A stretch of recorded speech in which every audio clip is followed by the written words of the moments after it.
네, 안녕하세요. 방금 소개받은 박찬필입니다. 한 7년 전쯤에 여기 한번 광주에 왔었거든요. 광주에 그때 한번 발표를 했었는데, 아마 그때 있던 학생들은 아마 지금 다 컸을 것 같고, 뭐 처음 들을 것 같아요. 그래서 뭐 또 거의 비슷한 내용이긴 하지만 뭐 7년 만에 다시 하게 되는 것 같고요. 뭐 개인적으로는 어렸을 때 이제 저도 그 전라남도 어떤 시골에서 고등학교까지 다녔거든요. 그래서 그때 이제 그 좀 공부하는 친구들 그 광주로 공부하러 갔을 때 좀 되게 많이 부러워했던 것 같아요. 그래서 아무래도 도시다 보니까 뭐 이런 금요일에 과학터치 같은 어떤 이런 행사 같은 것도 있는 것 같고, 시골은 뭐 학원 같은 것도 없고 뭐 이런 것도 아예 없었어요. 그래서 좀 많이 부러운 것 같고, 그 다음에 그때도 느꼈던 것 같은데, 뭐 다른 동네랑 비교하기 그렇지만 여기는 좀 중고등학생 비율이 꽤 있는 것 같아요. 그래서 그냥 초등학생들도 또 뭐 나름대로 그런 제가 전달할 수 있는 부분도 있겠지만, 직접 화학이라는 거를 지금 공부할 학생들도 있을 수 있어서 좀 더 오늘 강연이 좀 도움이 됐으면 하는 바람으로 시작을 해봅니다. 제가 오늘 말하고 싶은 거는 화학 공장에 대한 얘기예요. 그 화학 공장에 대한 얘기인데, 화학 공장은 아마 여러분들이 다 이미지가 그렇게 좋게 생각하지는 않을 것 같아요. 그러니까 조금 이따 다시 얘기를 할 텐데, 만일에 우리 동네, 우리 마을에 화학 공장이 들어선다 그러면 아마 뭐 부모님들은 아마 모여서 무슨 이렇게 반대 시위를 할 것 같고요. 어린이들도 뭐 자기들 건강이라든가 이런 부분 때문에 이제 별로 좋아하진 않겠죠. 그리고 또 안타깝게도 최근에 또 무슨 이렇게 그 화학 공장 같은 경우가 이제 사고가 같은 게 좀 계속 언론에서 나오고 있는 것 같아요. 그래서 이제 화학을 하는 사람으로서 좀 마음이 되게 안타까운데요. 이제 그러한 부분들이 제가 오늘 좀 강연할 부분들하고 연관시켜서 생각을 해보면, 우리한테 새로운 숙제를 제공해 주는 게 아닌가, 어떤 숙제를 우리가 꼭 풀어야 될 숙제를 주는 게 아닌가, 이런 생각을 하고요. 그래서 한번 좀 최대한 재밌게 하려고는 하는데 그렇게 잘 전달될지는 잘 모르겠습니다. 네.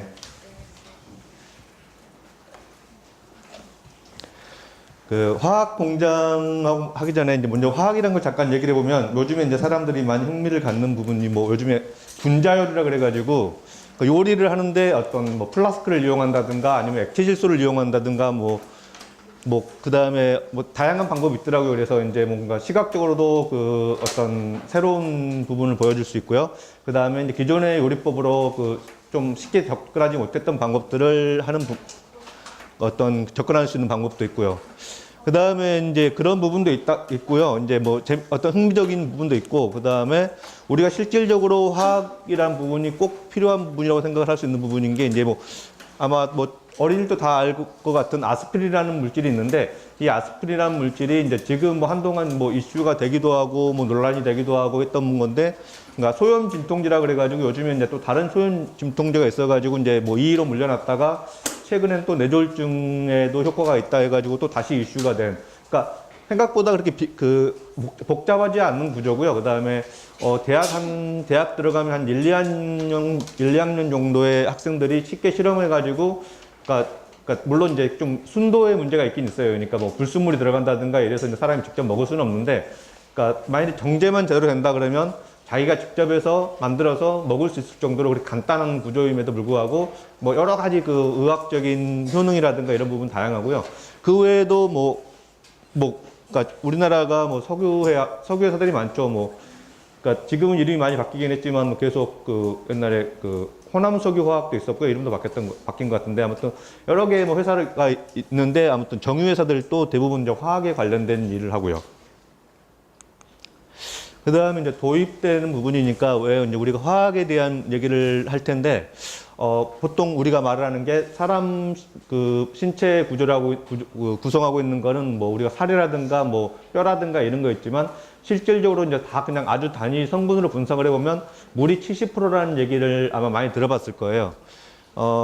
그와 동일하게 생각을 해볼 수 있는 게, 우리 몸이 이제 지금 여러분들이 뭐 옛날에 원시인처럼 뭐 나뭇잎으로 뭐 몸을 가린다든가 뭐 이런 게 아니고 다 지금 옷을 입고 있는데, 이 옷들 중에 이제 물론 천연 소재인 뭐 면 종류가 있긴 한데, 면을 제외한 나머지의 대부분의 그 제품들의 구성들은 그러니까 화학 제품이에요. 그러니까 이렇게 폴리머를 만들어 가지고 고분자라는 거를 만들어서 하는 건데 뭐 좋은 점도 있긴 있어요. 그러니까 요즘에 한참 이슈가 되는 게 그 뭐죠? 그 모피 반대 운동 하잖아요. 그 모피 뭐 동물들 잔인하게 죽여서 그 가죽을 얻기 위해서 동물들 잔인하게 뭐 하는 그런 뭐 밍크라든가 이런 부분들 때문에 요즘에 그 만일에 이제 이슈가 되기도 하는데, 만일에 이렇게 철면 소재를 대체할 수 있는 무슨 합성 섬유, 그러니까 우리가 뭐 나일론이라든가 이런 게 없다 그러면 아마 지금도 오히려 더 많은 동물들이 좀 뭐랄까 그 인간을 위해서 희생이 됐을 수도 있어요. 그러니까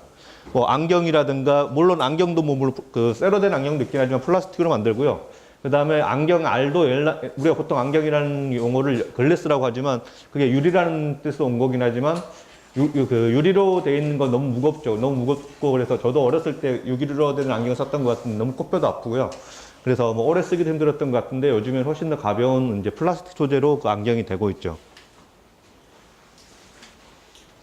그래서 뭐 자세하게 화학적인 내용, 그러니까 화학 공장이 어떻게 돌아가는 건가 이런 얘기를 할 건 아니지만 그냥 간단하게 소개를 하자면, 우리가 지금 현재 얻는 대부분의 그 화학 제품은 그 뭐 중동 지역 있죠. 중동 지역이 보통 그 무슨 그 분쟁이 일어나면은 상당히 이제 기름값도 올라가고 뭐 여러 가지 문제가 생기는데, 보통 그 지하 깊숙이 묻혀 있는 그 원유라는 그 까만 기름을 우리가 이제 이거를 적당히 그러니까 화학적인 방법으로 조금만 분자량으로 그냥 끊게 돼요. 그러면 보통 여러 가지 물질들이 나오는데, 직접적으로 원료로 사용하는 뭐 가솔린이라든가 뭐 등유, 경유, 그 다음에 좀 더 우리가 아스팔트에 땅을 까는 이제 벙커시우라는 것도 있고요. 근데 이제 그런 원료로 그런 그 어떤 뭐 자동차라든가 이런 원료로 사용하는 것도 있지만, 많은 부분이 이제 그보다 또 좀 더 적은 분자량이라 그래가지고 뭐 적은 분자량의 뭐 에틸렌이라든가 이런 여러 가지 물질들이 뭐 나오면은 그거를 또 다시 화학적으로 어떤 식으로 적당히 조합을 해서 우리가 원하는 뭐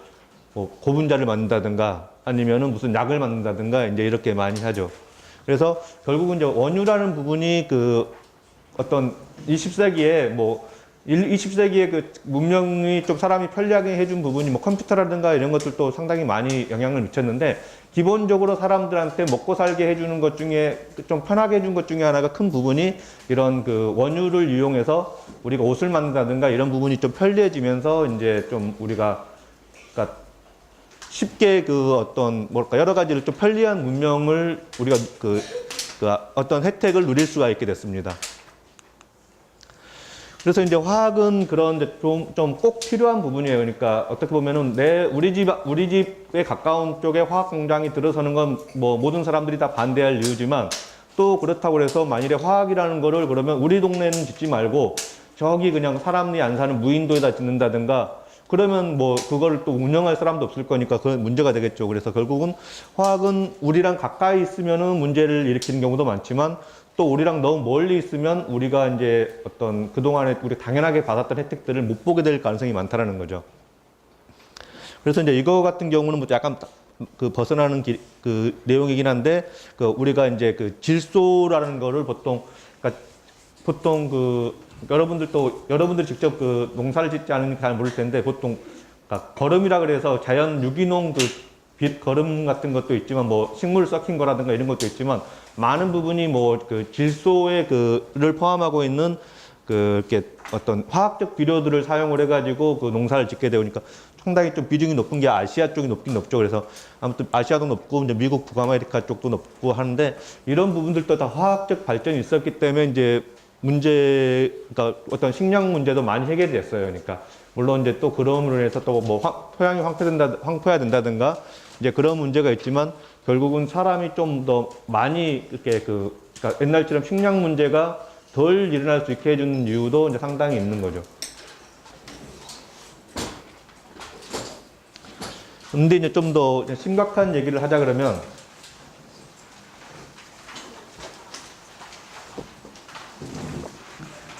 최근에, 그러니까 여러분이 다 알만한 회사에서 연속으로 2번 화학 사고가 있었어요. 그러니까 보통 아주 우리나라의 뭐 아주 큰 화학 대기업이라고 할 수 있는 데서 2군데서 연속으로 그 사고가 생겼는데, 사람도 다쳤고, 그 다음에 이제 또 많은 사람들이 거기서 분출된 그 유증기라 그래가지고, 유증기라고 하면 좀 그렇지만 그냥 그 그러니까 화학 물질이 그냥 몸속에 들어간 거니까 그러니까 약간 기체 형태이기 때문에 쉽게 몸속으로 흡수가 된 거예요. 그래서 보통 그 공장 주위에 있던 사람들이 이제 많이 피해를 봤는데 아직 그거에 대해서는 정확한 조사가 이루어지기 전이니까 어느 정도 피해가 정확하게 이제 그 확인될지는 모르겠지만 아무튼 항상 이런 이제 우리가 화학이라는 거에 대해서 그 뭐랄까 우리한테 편리함을 주는 동시에 우리가 어떤 잘못 다뤘을 때 아니면 우리가 방심했을 때 항상 이런 위험에 노출될 수 있는 이제 그런 가능성이 있는 거죠. 그래서 아까 잠깐 얘기를 했지만 주위에 화학 공장에 들어선다면 좋아할 사람이 없겠죠. 저희가 사는 시골 동네에도 지금 최근에 그 돈사라 그래서 그 돼지 키우는 뭐죠? 그런 데가 들어오려고 하는데 주민들이 엄청 반대를 하는 것 같더라고요.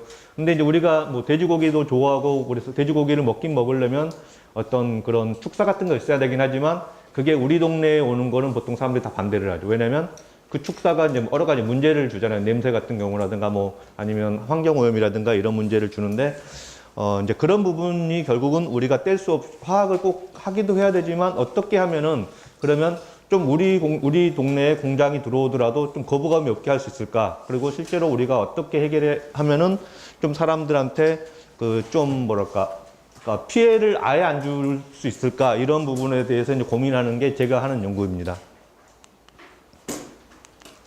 그래서 화학이라는 걸 포함한 과학자들 같은 경우는 항상 고민을 하는 게 이익을 생각을 해요. 왜냐면은 뭐 기존에 있던 방식보다 어떤 경제적 이익이니까 그러니까 이 경제적이라는 표현을 좀 하니까 되게 좀 뭐랄까 안 좋은 의미로 보여드리지만 사실 많은 부분이 경제적 이익이 있어야지 그게 노력을 하게 되죠. 그러니까 정부에서 막대한 예산을 들여가지고 이렇게 무슨 어떤 새로운 과학 기술 개발을 하라고 이렇게 그 정부 예산이 들어가긴 하지만 물론 이제 국민들이 낸 세금을 하지만 그 부분은 그렇게 크지 않아요. 그러니까 오히려 훨씬 더 큰 부분이 회사라는 조직을 통해서 경제적 이익을 얻기 위해서, 그 다음에 경제적 이익을 얻는 동시에 또 그래도 사람들한테 좀, 그러니까 소비자도 좋고 회사도 이익이 되는 방향으로 많이 연구를 하려고 그래요.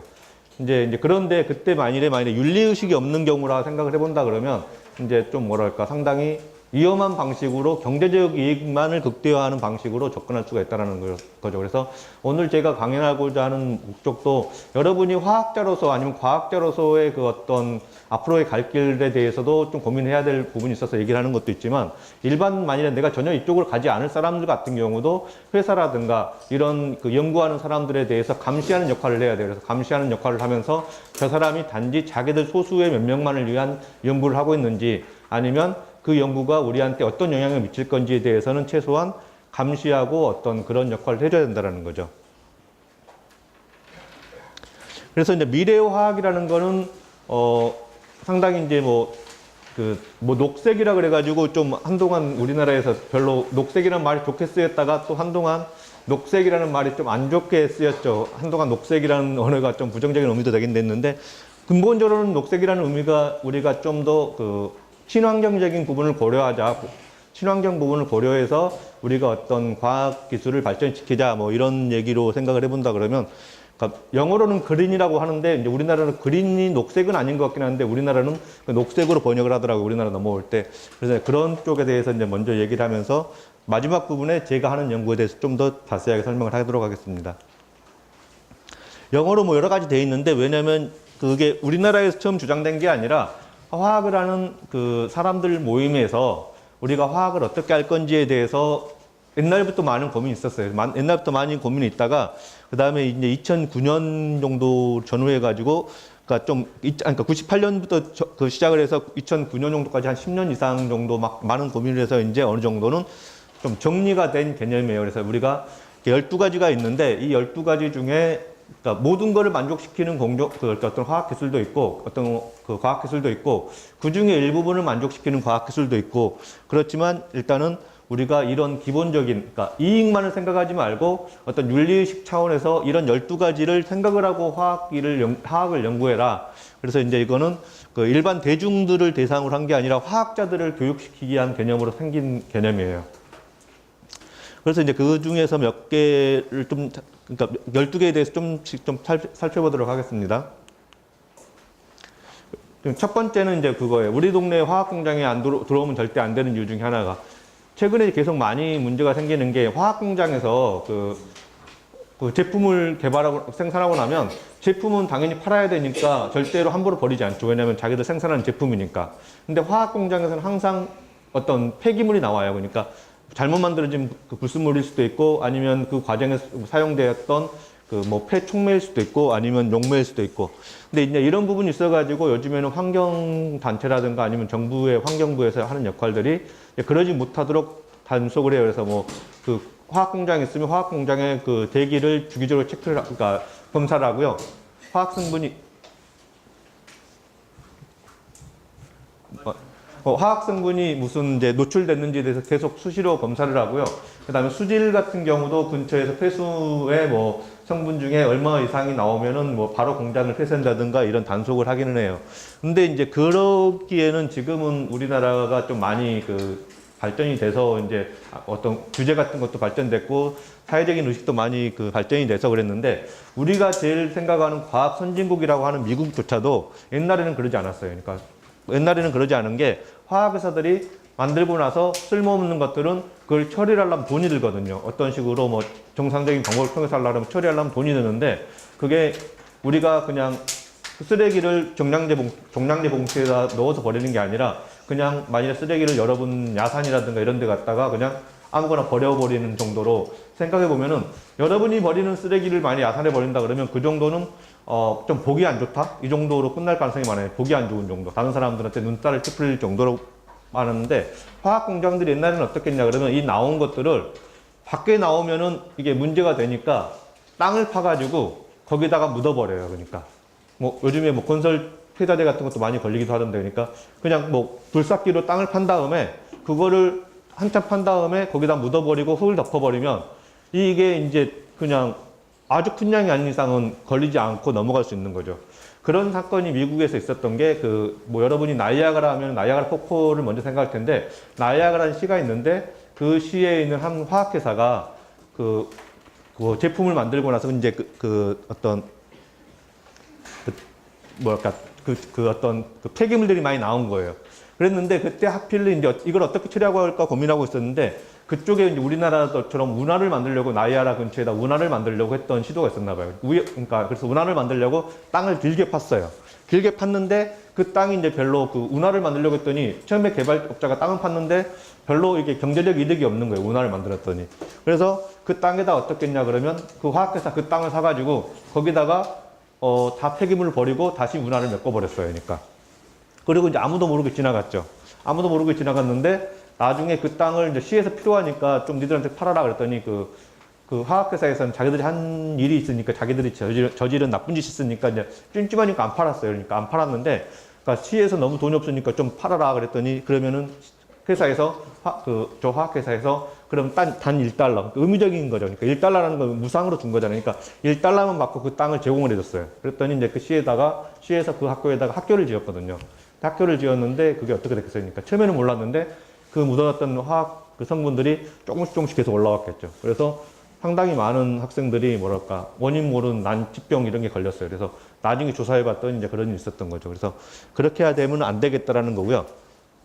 그러니까 뭐 얘기가 너무 안 좋은 얘기만 계속 할 것 같은데 그 다음에 두 번째는 그러니까 뭐 여러분이 화학을 배우는 뭐 중고등학생은 이해할 수 있을지 모르겠지만 아마 아주 뭐 고등학교 3학년 정도 아니면 이해를 잘 못할 텐데 이런 요즘에 되는 게 이제 폴리스타이렌을 만드는 원료인데 이게 그 스타이렌이라는 물질이에요. 이 스타이렌이라는 물질하고 두 개를 합성을 하면 이러한 이런 에폭사이드라는 컴파운드가 화합물이 만들어지는데 이 반응이 100% 수율이라 그러면 엄청나게 좋은 거예요. 화학 반응에서 한 90 몇 프로 넘어가면 되게 좋은 수동률이거든요. 되게 좋은 수동률인데 그러면 엄청나게 좋은 화학 반응이라고 생각할 수 있었어요. 옛날에는. 그러니까 옛날에는 되게 좋은 화학 반응이라고 다 생각을 했어요. 근데 이제 사람들이 요즘에 경제학을 봤을 때 어떤 개념을 생각을 해보냐 그러면 실질적으로 필요한 물질은 이 물질에서 이게 간 거니까 뭐가 들어갔냐면은 이 큰 물질에 산소 하나가 들어간 거예요. 그럼 산소 하나가 들어가면은 우리는 이거에 주목을 주니까 그 수율이 100%라고 생각을 해보지만 실질적으로는 이 반응에서 이 산소 하나 빠진 것만 들어가고 나머지는 다 고스란히 남는 거예요. 그럼 고스란히 남으면 결국은 뭐냐 그러면 이를 만들기 위해서 일만큼의 쓰레기를 만든 거예요. 그러니까. 우리가 이제 그동안은 일을 만든 것만 주목을 했는데, 일을 많이 만든 것만 주목을 했는데, 일만큼의 쓰레기가 나온 것에 대해서 고민을 안 했다라는 거죠. 이제 그런데 지금은 그런 그 원자의 경제학이라고 그래가지고 이왕이면 새로 만드는 물질 기준으로만 수율을 생각하지 말고 거기서 나오는 어떤 그 부산물, 우리가 어떤 폐기물이라든가 이런 것까지 같이 고민하자, 이렇게 해서 이제 화학이 발전하고 있습니다. 그 다음엔 이것도 뭐 여러분이 생소한 물질이긴 할 텐데, 푸스닌이라는 물질인데, 그러니까 옛날에는 잘 만들기만 하면 됐어요. 많이 만들기만 하면 됐어요. 그래서 막 그런 어떤 독성 물질이나 이런 거에 대해서 고민이 없었어요. 그래서 이 물질이 포스닌이라는 물질인데 상당히 좀 뭐랄까 소량의 그 가스만 가지고도 많은 사람이 뭐 인명이 그 심각한 수준에 될 만큼 상당히 독성 기체예요. 그래서 저게 만약에 잘못 다뤄지게 되면 그 공장 내부에 작업하는 사람도 문제고 공장 주위에 있는 그런 주위에 사는 주민들도 문제가 돼요. 그래서 이제 그런 물질들을 옛날에 사용했는데 이제는 그런 물질들에 대해서는 이제 규제를 해가지고 사용하지 말자, 이렇게 이제 많이 되고 있습니다. 그 다음에 이거는 이제 어머니들이라든가 이런 분들은 좀 알수도 모르겠는데, 커피를 요즘에 이제 디카페인이라고 해가지고 커피에서 카페인이 빠져있는 커피를 만드는 걸 하잖아요. 그런 거 할 때 보통 유기영매를 옛날에 추출을 했거든요. 왜냐하면 카페인이란 물질이 유기물이에요. 유기물질이다 보니까, 화합물질이다 보니까 이렇게 그 어떤 추출을 하는데 유기영매가 되게 좀 좋아요. 잘 뽑혀요. 그러니까 뽑혔는데 이제 그런 부분들을 좀 환경 친화적인 부분으로 하자 그래가지고 이제 CO2 가스를 이렇게 압축을 시키면 CO2가 액체가 되는데 그러니까 액체 반 기체 반 형태가 되는데, 그런 형태의 물질을 이용해 가지고 뭐 추출한다든가 이런 것도 하고요.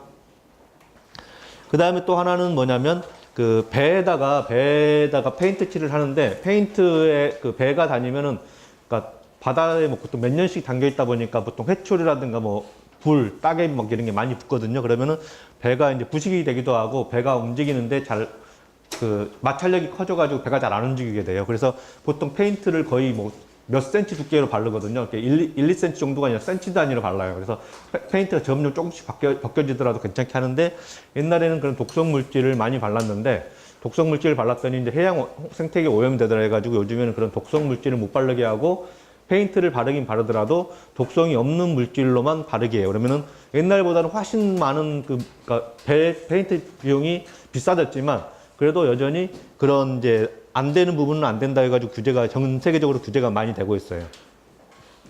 그 다음에 이제 좀 화학 반응을 하더라도 여전히 옛날부터 했던 원래부터 했던 것처럼 약간 좋은 반응을 찾게 되면은 에너지라든가 이런 그 환경적인 부분을 고려해가지고 좀 그런 프로세스를 그 어떤 공정을 만들 수 있을 거다. 이제 그런 연구도 하고 있고요. 그 다음에 또 다른 부분 하나가 뭐냐면은 아마 그 여러분들이 보면은 그 어린이들은 쓸 일이 없는데 이쑤시개 있잖아요. 이쑤시개를 뭐냐 그러면 녹말로 만들어요. 요즘에 녹말로 만들어가지고 그러니까 좀 약간 자연적으로 그 물에 놔두면 오랫동안 이제 분해돼 버리게 이렇게 하는 것도 있고, 그 다음에 어떤 그 우리가 어쩔 수 없이 옷을 만든다든가 어떤 페트병을 만든다든가 하는데, 페트병은 이미 그 고분자로 어떤 그 화학 원료에서 나오는 페트병이라는 단어가 그런 거지만, 무슨 병을 만드는데 이거를 좀 뭐랄까 우리가 천연에서 얻을 수 있는 물질들, 그러니까 대표적인 게 뭐 나무라든가 이런 것, 나무라든가 풀이라든가 이런 걸 텐데, 그런 물질들을 조금만 변형시켜 가지고 우리가 좀 계속 자연에서 얻을 수 있는 물질들로 화학 공장에서 얻는 물질이 아니라 자연에서 얻은 물질들을 원료로 사용해 가지고 좀 필요한 물질들을 만들자, 이런 연구도 하고요. 그 다음에 이건 좀 더 화학적인 전문적인 내용인데, 합성을 할 때 어떤 공정을 만들 때 좀 공정수를 줄여서 에너지 소모도 줄이고, 그 다음에 어떤 그러니까 효율을 높이자, 뭐 그런 부분이 있고요. 그 다음에 이제 촉매라고 하는 것들은 또 이제 전통적으로 봤을 때 아이고 어린이들은 재미가 없구나.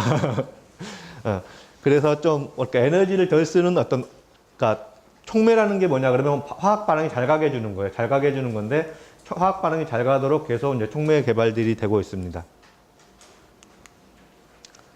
그 다음에 이제 계속 요즘에 쓰레기 나올 때 플라스틱 나오는데, 이제 그 뭐 종량제 봉투, 그러니까 요즘에 슈퍼에서 이제 그러니까 봉투를, 이렇게 비닐봉투를 안 나눠주죠. 그게 왜 안 나눠주냐 그러면 사람들이 너무 쉽게 많이 사용하다 보니까 이제 처리가 안 되더라는 거죠. 그래서 처리가 안 돼서 그 뭐 환경 오염을 시키니까 이제 규제를 하고 하는데, 이왕이면 그런 물질들도 만들더라도, 그러니까 지금은 그동안은 플라스틱을 개발할 때 참 좋았던 게 뭐냐면 한 번 만들어 놓으면 이게 너무 그 자연에서 오는 면이라든가 이런 소재에 비해서 너무 안전하고 보관이 잘해서 그러니까 오래돼도 옷이 잘 안 닳고 오래 입을 수가 있었죠. 근데 이제 그게 오히려 문제가 되니까 이제는 어느 정도 시간을 자기 역할을 하고 나면 그냥 자연스럽게 분해돼서 그냥 자연으로 돌아갈 수 있는 이런 이제 물질들을 로 만들자, 화학 물질을 만들자 이제 이런 연구를 하고 있고요. 그 다음에 이제 공정 같은 경우도 어떤 잘 관리해서 이번에 화학 공장에서 뭐 약간 상당히 안 좋은 사고가 발생했는데 그런 사고가 안 나오도록 미리 차단을 하기 위해서 계속 순간순간 다 확인을 하자. 그게 사람이 하는 게 아니라 어떤 기계적인 부분으로 계속, 그러니까 한 사람도 하고 기계도 하고 그것도 하나의 시스템에 전체를 맡겨놓는 게 아니라 여러 개의 시스템이 중복으로 관리하는, 감시하는 이제 그런 물질들이 해서 아무튼 12번째로는 이런 유출이나 폭발들을 사고가 발생하지 않도록 이제 우리가 화학 공장을 만들자 이런 개념이에요. 그래서 이게 이제 녹색화학이라고 해서 그린 케미스트리라는 앞으로 화학자들이 해야 될 12가지 방향에 대한 부분을 이제 여러분들한테 얘기를 했으니 여러분들도 혹시 화학을 안 한다 하더라도 진짜로 화학하는 사람들이 이걸 지키면서 하는지 아니면 안 지키고 자기들만의 이익을만을 고려해 가지고 화학을 하고 있는지 연구를 하고 있는지 이런 부분은 이제 감시를 해야겠다라는 거죠. 그래서 이제 그 다음에 이제 제가 할 내용을 여기에 연관시켜서 얘기를 할게요. 먼저 이제 제가 할 내용은 그러니까 아까 초소형 화학 공장이라고 그랬는데 그 공장에 대한 부분이고요. 공장에 대한 부분하고 약간 사촌 같은 경우가 뭐냐면 랩오너칩이라고 해가지고 여기서 랩은 실험실을 할 때 랩이라는 말이고요. 오는 실험실이 있는데 어디에 있냐? 칩이라는 건 뭐냐 그러면 우리가 반도체 칩 해가지고 뭐냐면 조그만 조각을 칩이라고 그러거든요. 그 칩의 실험실을 만든다는 게 랩오너 칩인데 이제 이쪽은 보통 바이오 쪽 개념이 좀 많긴 많아요. 예를 들어서 뭐냐 그러면 이게 이제 그러니까 무단으로 사용하긴 하지만 이미지를 피 한 방울 가지고 아니면 피라든가 아니면 소변 같은 거를 이용을 하게 되면 여러분들이 보통 옛날에 건강검진 한다든가 그러면 소변을 되게 좀 많이 받아가지고 무슨 종이 같은 거 같은 거 담궈서 어떻게 바뀌는지 이렇게 본 걸 있을 거예요. 근데 이제 그거 같은 경우는 그러니까 그걸 직접 담그는 건데 그거는 우리가 딱 원하는 것만 있는지 없는지만 볼 수 있는 거고 좀 여러 가지 다양성은 좀 부족해요.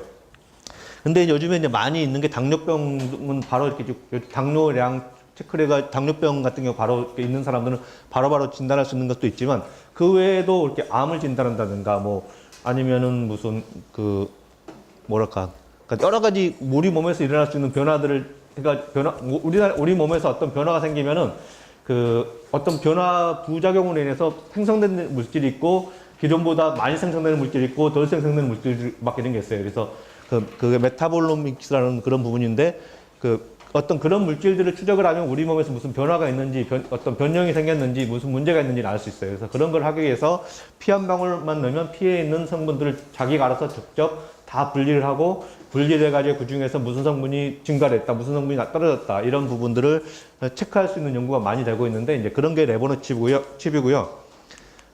그런 쪽으로도 있고 좀 이따 다시 얘기하지만 화학적으로 랩오너 칩이 있긴 있어요. 그래서 그쪽에서 다시 좀 이따 얘기를 할게요.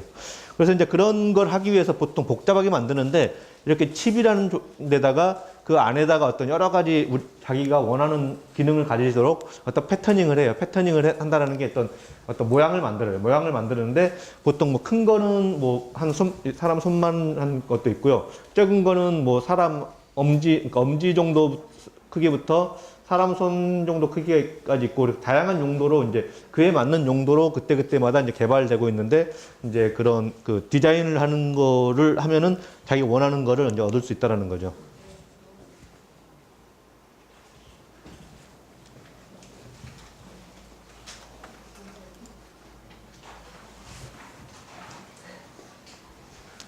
이게 이제 아주 복잡한 구조는 아니고요. 좀 비교적 아주 심플한 그러니까 혹시 학생들도 한번 실습해보면 만들 수 있을 정도 구조인데요.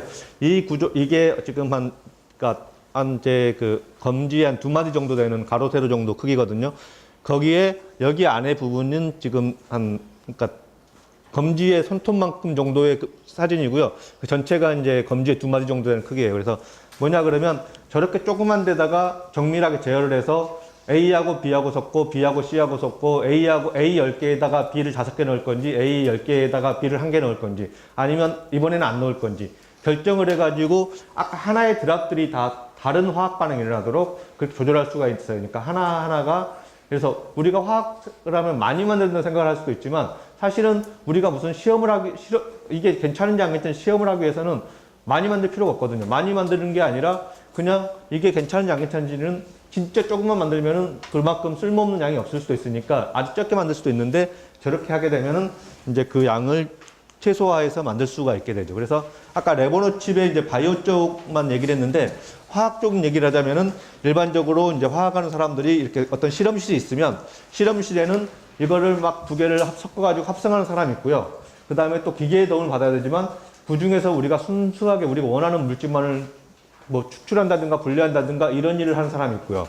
그 다음에 그렇게 분리된 물질 중에 우리가 그게 정말 우리가 그 최초에 얻고자 했던 물질이 맞는지 하는 분석하는 사람들이 있어요. 그러니까 만드는 사람이 있고 분리하는 사람이 있고 분석하는 사람이 있는데 그거를 이렇게 조그만 실험실에서 다 만들어야겠다 해가지고 기능들을 하나하나 다 나눠서 이제 뭐 화학 반응도 하고 분리도 하고 분석도 하는 연구들을 많이 하고 있어요. 그래서 이런 게 이제 레버노칩 같은 경우 장점이라고 할 수 있는데 그런 경우는 전체 과정들을 사람의 손을 최소화해서 그냥 자기가 자동적으로 자동적으로 작동이 되는 그런 걸 할 수가 있다. 그렇게 하면은 아마 뭐 화학 공장 같은 경우는 뭐 엄청 많은 시간이 필요할 텐데 그게 아니라 진짜 짧은 경우는 수초 아니면 길어도 수분 정도 안에 모든 과정이 다 끝나도록 진행할 수도 있다.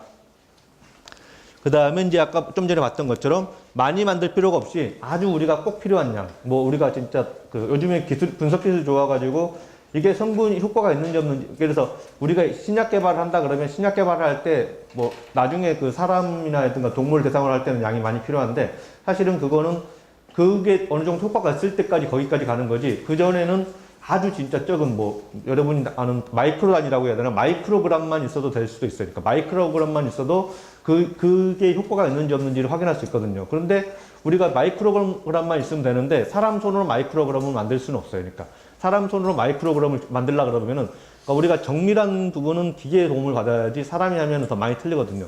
그래서 마이크로그램을 만들어야 되는데 잘못해가지고 A라는 물질을 1마이크로그램, B라는 물질을 1마이크로그램 두 개 섞어가지고 반응해야 되는데 A라는 물질을 1마이크로그램을 재려고 그랬더니 1.5마이크로그램이 재졌어요. B라는 물질은 1마이크로그램을 재려고 그랬는데 한 5마이크로그램이 재졌어요. 그러면 우리가 원하는 거를 두 개 1대1로 비율로 섞을 수가 없게 되죠.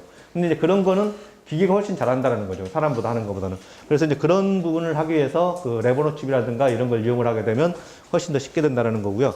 그 다음에 이제 소형이어서 휴대 가능하다는 거는 뭐 이거는 장점이긴 한데 아직은 뭐 크게 꼭 뭐 휴대해야 될 이유는 없긴 하지만 예를 들어서 어디 외부의 어떤 좀 지금 사람들하고 떨어져서 매우 달나라를 간다든가 아니면 뭐 목성을 간다든가 거기 가서 우리가 나중에 가게 된다 그러면 거기서 뭔가를 해야 된다 그러면 짐을 많이 가져갈 수 없으니까 조그만 걸 가져가야 될 수도 있겠죠. 그래서 이제 그런 연구도 할 수 있고요. 그 다음에 좀 전에 봤던 것처럼 한 드랍, 한 방울이 다 다른 화학 공정을 하고 있는 거기 때문에 한 번에 여러 개의 화학 반응을 다 동시에 할 수 있고 그래서 그 샘플들 중에 그 중에서 어떤 시료 중에 어떤 거가 더 좋은 건지를 우리가 비교하면 된다는 거죠. 그 다음 여섯 번째는 대량 반응이라는 게 좀 약간 이상할 텐데 왜 좀 전에는 아주 뭐 마이크로그램밖에 안 된다 그러면서 대량이 된다는 거냐 이렇게 하는 건데 이거는 뭐냐 그러면 기존의 화학 공장은 크게 지으면 그렇게 많이 생산할 수 있죠. 근데 그런 개념이 아니라 이거는 조그만 거를 계속 많이 쌓는 거예요. 그러니까 하나하나를. 그래서 그러니까 이런 어차피 사람이 할 게 아니고 기계가 할 거니까 조그만 것들을 이 컴팩트하게 이 실험실 여기 지금 제가 여러분하고 같이 있는 이 공간에다 쌓는다 그러면 이 정도에 쌓는 공간의 그 양이 예를 들어서 이 건물 전체 생산한 양보다 많을 수도 있어요. 그러니까 왜냐하면 훨씬 더 조금 촘촘하게 쌓을 수가 있으니까. 촘촘하게 쌓으면 오히려 우리가 그 화학 공장이 여기 지금 이 연구관 전체 건물에 생산한 양보다 더 많이 생산할 수 있다는 거죠. 그 다음에 제조와 운영의 저비용은 아직은 좀 많이 해결될 부분이 있어가지고 계속 연구 중이고요. 아무튼 생물이라든가 화학 중에서 다양하게 연구를 하고 있다. 그래서 이건 반도체 칩하고 레버노 칩이라는 걸 약간 좀 비교를 해봤어요. 그러니까 반도체 칩은 여러분 좀 용어가 익숙할 텐데 뭐 전기가 흐르죠. 이렇게 어떤 회로가 있어가지고 전기가 흐르죠. 전기가 흐를 수 있는 회로를 만들어서 거기서 어떤 우리가 뭐 수학 연산을 한다든가 계산하고 논리를 어떤 뭐 제어를 하고 어떻게 할 건지를 뭐 결정을 하고 이런 부분이 있다 그러면 레버넌 칩이라는 거는 아까 봤던 것처럼 뭐 글래스라든가 유리라든가 아니면 뭐 그 철판 아니면 어떤 플라스틱 이런 데다가 조그만 라인, 그러니까 조그만 그러니까 도랑이라고 그래야 되나? 도랑을 만들어 가지고 거기에 액체가 지나가면서 화학 반응도 하고 뭐 생물적인 어떤 분리도 하고 분석도 하는 이런 일들이 할 수 있다. 그래서 이제 이게 옛날 한참 전에 나온 그림인데 마녀들이 뭐 여러분들은 잘 모를 것 같은데 어릴 때 저 많이 봤던 만화가 스머프라는 만화가 있었는데 스머프가 알아요? 아주 어릴 때 알아요? 그러면 거기서 항상 가가멜이 뭐죠? 그 스머프 잡으려고 이렇게 무슨 이렇게 솥단지에다가 뭐 넣고 끓이죠. 이렇게 뭔가 그러니까 스머프들한테 어떻게 뭐 이상하게 스머프들을 뭐 체면을 건다든가 하려고. 근데 이제 아마 그때 스머프가 아까 걔가 맨날 가가멜이 실패를 했던 이유 중에 하나가 정밀하게 못해서 정교하게 못해서 실패하지 않았을까. 뭐 고양이가 지나가다가 뭐 시약분 떨어뜨려가지고 이상한 거 만들기도 하고 막 그러는데 이제 그런 것들을 대체하기 위해서 이런 그 마이크로 리액터라고 그러는 게 있는데 여기다 하면은 사람의 실수가 사람의 손이 안 들어가니까 정밀하게 컴퓨터로 뭐뭐뭐에 하면은 그게 알아서 지가 얼마를 그러니까 뭐 A라는 걸 얼마를 넣고 온도를 몇 도로 맞춰주고 그 다음에 반응 시간을 얼마로 맞춰주고 뭐 그렇고 그 다음에 결과가 이게 지금 합성이 된 것 같아. 그러면 이제 멈춰. 그 다음에 분리해가지고 우리 원하는 것만 깨끗하게 얻어줄 수 있는 게 연구라는 게 이제 마이크로 리액터라는 거예요. 그래서 기본적인 개념은 뭐냐면 여러분들이 이제 화학 실험을 해볼 수도 있고 아직 안 해본 학생들 대부분일 텐데 화학 반응이라는 거는 예를 들어서 여기다 화학 반응을 한다 그러면 여기다가 뭐 여러 가지 원하는 물질 다 넣고 이거를 계속 흔들어줘요. 안 흔들면 반응이 안 가요. 막 흔들어줘요. 흔들어주면은 어느 정도 시간이 지나면 이제 점점 반응이 가서 그러니까 시간이 지나게 되면 이렇게 시간이 지나게 되면 처음에 넣어준 물질이 이렇게 다 소모돼가지고 없어지고 새로운 우리가 원하는 물질들이 이렇게 생성이 되는 이런 방식으로 화학 반응이 진행되는데 그 마이크로 리액터라는 거는 약간 다른 개념을 하는 게 뭐냐면 지나가는 거예요. 그러니까 지나간다는 얘기가 결국 시간이 흐른다는 건데 여기서 이런 게 있다 그러면 이쪽에서 지금 첫 부분에서 액체를 넣어주게 되면 액체가 이렇게 흘러갈 거잖아요. 흘러가는데 이 흘러가면은 여기는 딱 시작점이라 그러면 흘러가는 동안에 계속 시간이 지나는 거겠죠. 시간이 흘러가는 거겠죠. 그러면은 시간이 흘러가면서 여기까지 딱 나오는데 예를 들어서 뭐 10분이 지났다 아니면 5분이 지났다 그러면 5분 동안이 반응이 진행된 거예요. 그래서 시간이 지나가는 거기 때문에 결국은 그 반응기의 끝부분에서는 반응이 일어나는 거고 이제 반응기의 첫 부분에서는 반응이 시작되는 거고 그래서 이런 기존의 이런 것에서는 한번 반응이 시작되면 멈출 수 없고 처음부터 끝까지 계속 가야 된다 그러면 저기는 계속 꾸준하게 그 생성물이 나오기 때문에 딱 생성물이 우리 원하는 만큼이 딱 그래서 올해 처음에 100개를 만들려고 했다. 딱 봤더니 지금 100개가 다 나왔어요. 그러면 그때 딱 멈추면은 100개가 얻어지는 거라는 거죠. 그래서 계속 돌리면은 뭐 100개, 1000개도 얻을 수 있고 아니면 10개로 나면 딱 10개까지만 나올 때 딱 멈춰버리면 되는 거고 그런 부분으로 이제 그 공장을 만들겠다라는 개념이에요. 그리고 이것도 이제 약간 화학적으로 부분이긴 한데 화학 반응 이번에 그 화학 공장에 그 문제가 생겼던 게 뭐냐 그러면 온도 제어를 하는데 우리가 사람들이 그 화학 반응은 항상 잘못하게 되면 온도 제어가 힘들어져요. 그래서 여러분들이 그 실험실에서 있을 때는 이제 좀 어느 정도 기본적인 안전 수칙만 지키면 이런 일이 발생을 하지 않는 게 그래서 이 정도에서 반응을 하고 갑자기 온도가 올라가요. 온도가 올라가면 얘는 어떻게 하면 되냐면 옆에다가 얘를 그냥 냉각수에 이렇게 딱 담그면 바로 냉각이 돼요. 왜냐면 얘가 그 양이 크지 않으니까 냉각수에 담그면 바로 예를 들어서 100도 되던 것도 바로 이렇게 냉각수에 담기면은 30도 이하로 떨어지는데 뭐 한 1-2분이면 이렇게 충분히 가능해요.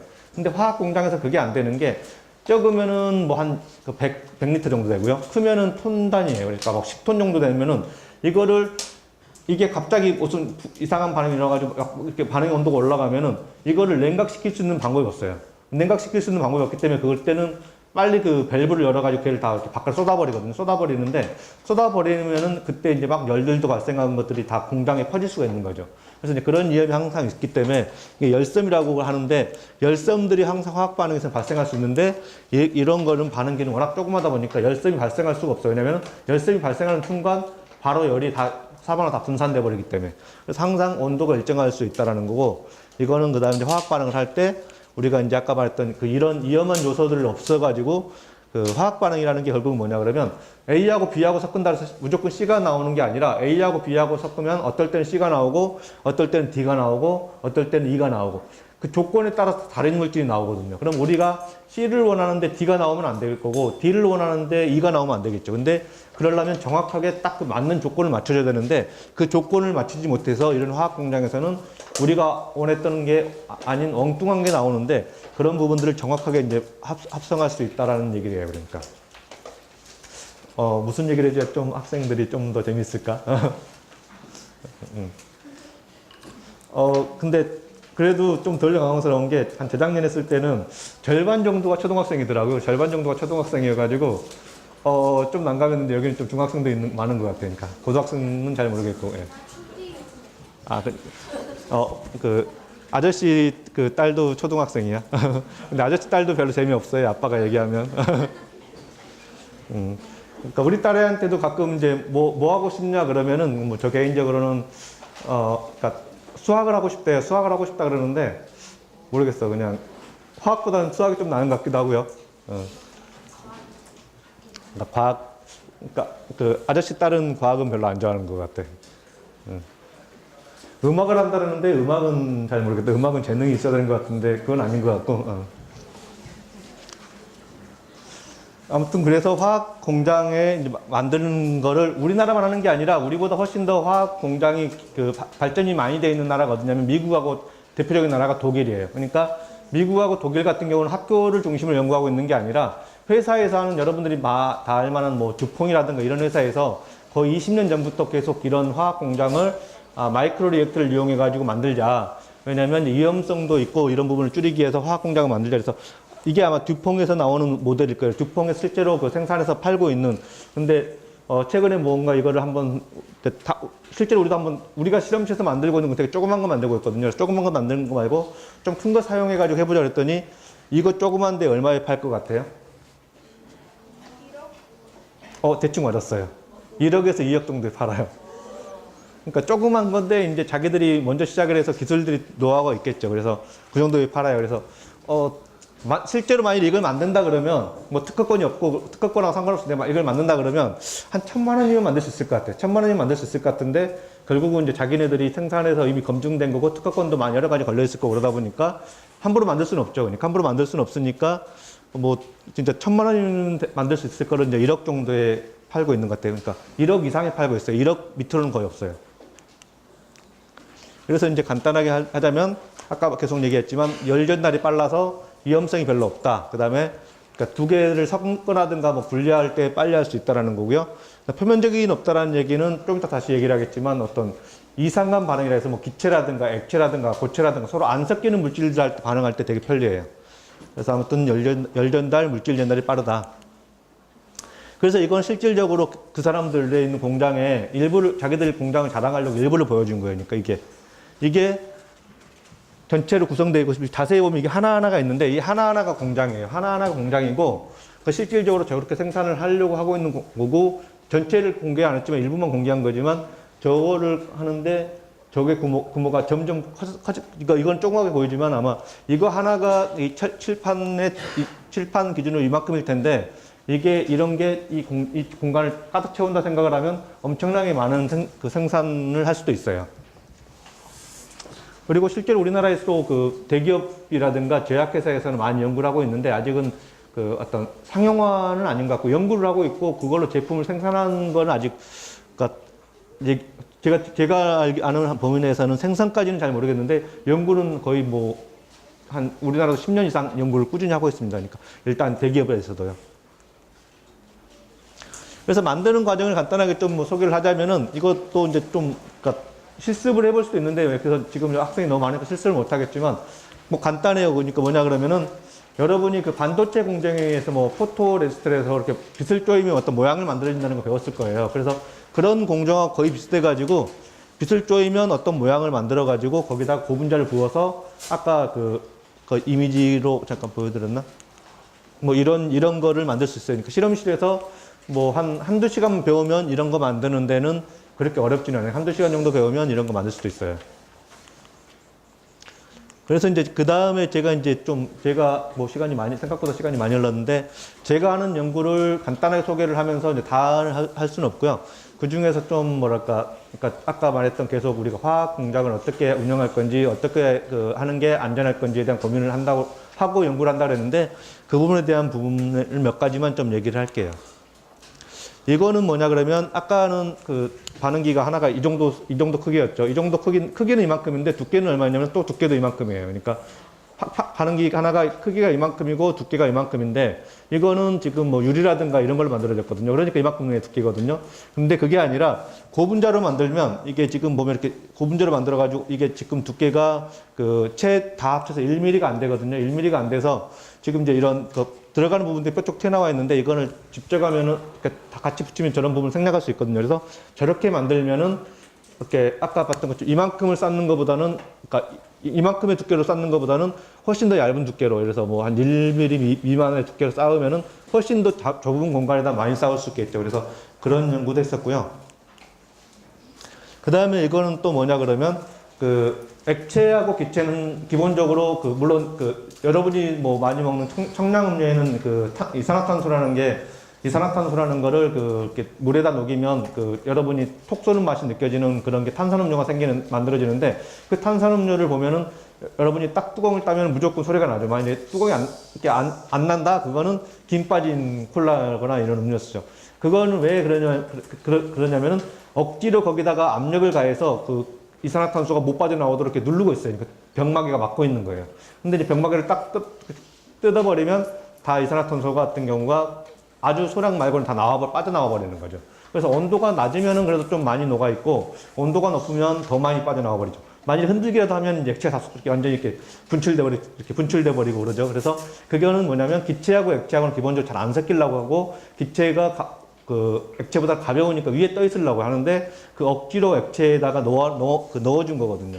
근데 이제 그런 것들을 억지로 넣어주는 게 아니라, 기체하고 액체하고 이렇게 그냥 넓게 펼쳐놓은 거예요. 넓게 펼쳐놓으면은 그냥 굳이 안 녹아 하더라도, 여기서 이게 어떤 막이라는 멤브레인이라고 하는데, 기체가 통과할 수 있는 막인데, 이게 지금 보통 한 100마이크로 정도예요. 100마이크로 두께 정도예요. 그래서 100마이크로 두께를 중심으로 액체하고 기체를 놔두게 되면, 억지로 압력을 가하지 않더라도 충분히 가까우니까 지들이 필요하면 그게 계속 공급돼서 화학 반응을 할 수도 있고, 뭐 다시 또 남으면 다시 또 뺄 수도 있고, 그래서 그런 구조로 이렇게 만든 거예요. 그래서 그런 것도 있고요. 그 다음에 이제 이거 산소를 이용해 가지고 이제 어려운 뭐 화학 반응을 했던 것도 있고, 뭐 근데 화학 반응에 대한 자세한 얘기는 소개할 필요는 없지만, 아무튼 액체랑 기체랑을 넓게 펼쳐 놓으면은 알아서 지들이 만나더라, 압력을 가하지 않더라도 잘 만나더라, 이제 그런 내용입니다.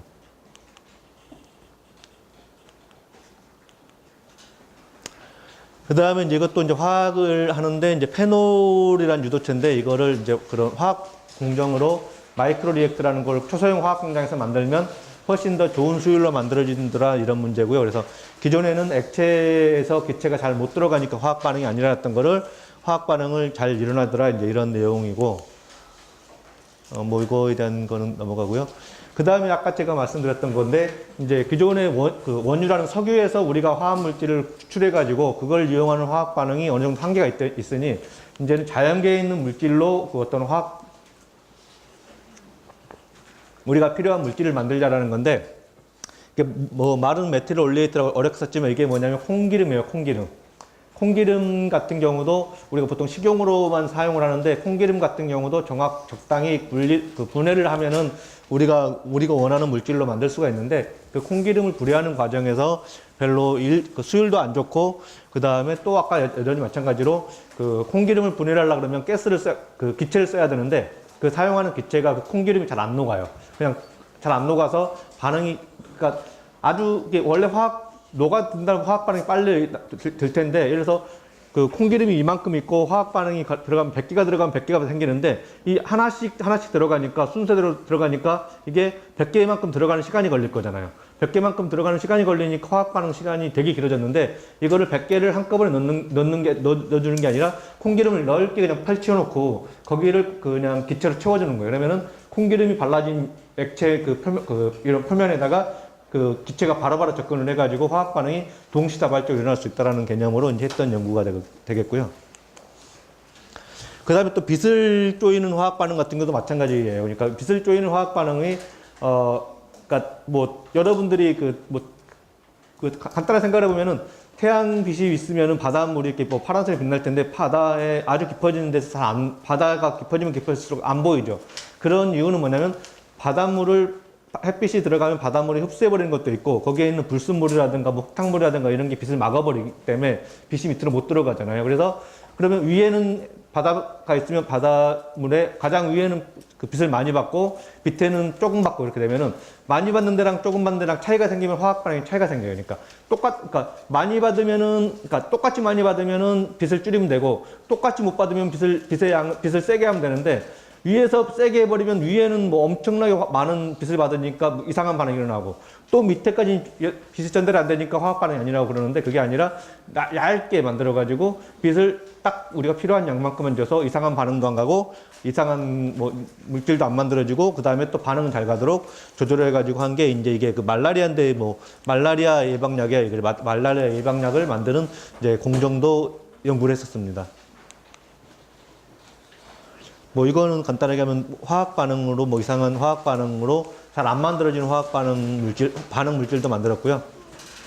그 다음에 이것도 이제 그 자연계에서 얻어지는 이게 베타핀이라는 게 뭐냐면은 이게 그 나무에서 목재에서 얻을 수 있는 물질이에요. 목재에서 얻을 수 있는 물질인데 거기다가 이제 빛이랑 산소를 이용해 가지고 우리가 원하는 물질로 변환시킬 수도 있다. 이런 연구도 했었고.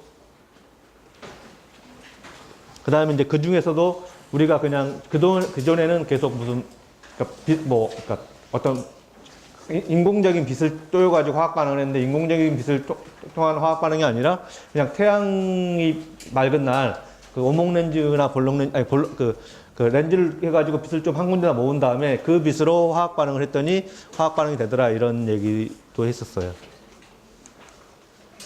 그 다음에 이제 이것도 좀 오래된 연구긴 하지만 그 아까 상당히 위험한 물질을 우리가 쓰지 말라고 그랬는데 위험한 물질을 쓰지 말아야 될 이유는 뭐냐면 걔가 그런 물질을 사용하다가 잘못 사용한다면은 폭발 위험이 있기 때문에 사용하지 말라는 건데 그 물질 중에 하나가 이런 다이아조 메탄이라는 이런 물질에도 상당히 위험해가지고 폭발성도 있고 위험한 물질인데 이거를 아주 조그맣게 아까 봤던 것처럼 예를 들어서 한 번에 그렇게 반응을 하는 게 아니라 예를 들어서 한 번에 반응하는 게 뭐 한 1mm 미만?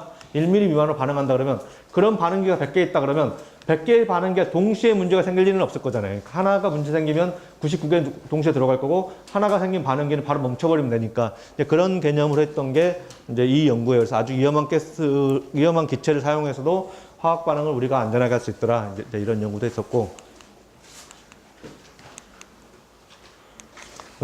자성입자 이런 거는 그냥 넘어가도록 할게요.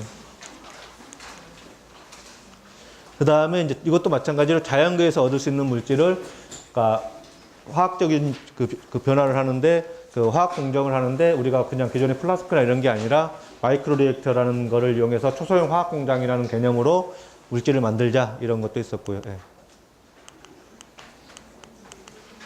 나머지는 뭐 학생들이 별로 관심이 없을 것 같은데, 이거는 뭐냐면, 그러니까 불순물들을 화학적인 처리를 하는데 그런 개념으로 이용한 거고, 이거는 그 박테리아를 이렇게 사람의 물이라든가 이런 거 정수를 할 때 그냥 기존의 방식은 다 필터하는 방식이거든요. 근데 필터라는 방식은 오래되면 필터가 막혀버려요. 막혀버리니까 이제 필터를 교체를 해야 되는데 그게 아니라 빛을 쬐어서 이렇게 그 박테리아라든가 이런 거를 살균을 하는 건데 그거를 빛을 최소량으로 살균을 하기 위해서 아주 조그만 데를 통해서 일정한 빛을 전달해주면 딱 박테리아가 이렇게 죽을 정도의 빛만 최소량의 빛으로 박테리아를 없앨 수 있다. 이런 연구도 했었습니다. 그래서 이제 마지막 정리를 하자면 저희가 진행하고 있는 연구는 이렇게 화학 반응을 하고 분리를 하고 이렇게 분석을 하는 이런 큰 거대 장비들과 이런 장비를 그러니까 우리가 아주 조그만 뭐 크면은 손바닥 정도 아니면 적으면 뭐 손톱 2마디 정도 그러니까 손가락 2마디 정도 되는 크기로 화학 반응 공장을 설계하는 그림을 연구를 하고 있고요. 그러한 이유 중에 하나가 이제 반응의 효율성을 높이면서도 좀 요즘에 최근에 문제되고 있는 그 어떤 공정의 위험성 그 다음에 이제 요즘에 또 뭐 많이 그 정부에서 강요하는 게 뭐 스마트팜이라 그래가지고 그러니까 사람한테 위험하지 않는 공장을 많이 설계를 하는데 그러려 그러면 결국은 그게 다 로버트가 하는 게 맞는 것 같아요. 로버트가 하는 게 맞는데 로버트가 하더라도 그거를 크게 거대한 걸 만들면 여전히 위험하니 조금하게 만들어서 그거를 자동으로 제어가 되는 공장을 만들겠다. 이제 이런 개념으로 저는 계속 연구를 하고 있고요. 저도 이제 한 2009년 정도부터 이 연구를 시작했는데 그 전까지는 그냥 똑같이 이런 플라스크에서 화학 반응하고 했었어요. 그래서 지금도 여전히 이런 플라스크에서 반응하는 거랑 그다음에 제가 아까 생각하고 진행하는 그 마이크로 리액터라는 그 초소형 화학 공장에서 진행하는 거랑 두 개를 비교해서 어떤 점은 좀 더 개선해야 되고 어떤 점은 좀 더 보완해야 되고 어떤 점은 좀 더 지금보다 그러니까 어떤 점은 기존보다 좋으니 기존 거를 바로 대체해야 되고 이런 연구를 하고 있습니다. 뭐 1시간까지 들어주셔서 감사하고요.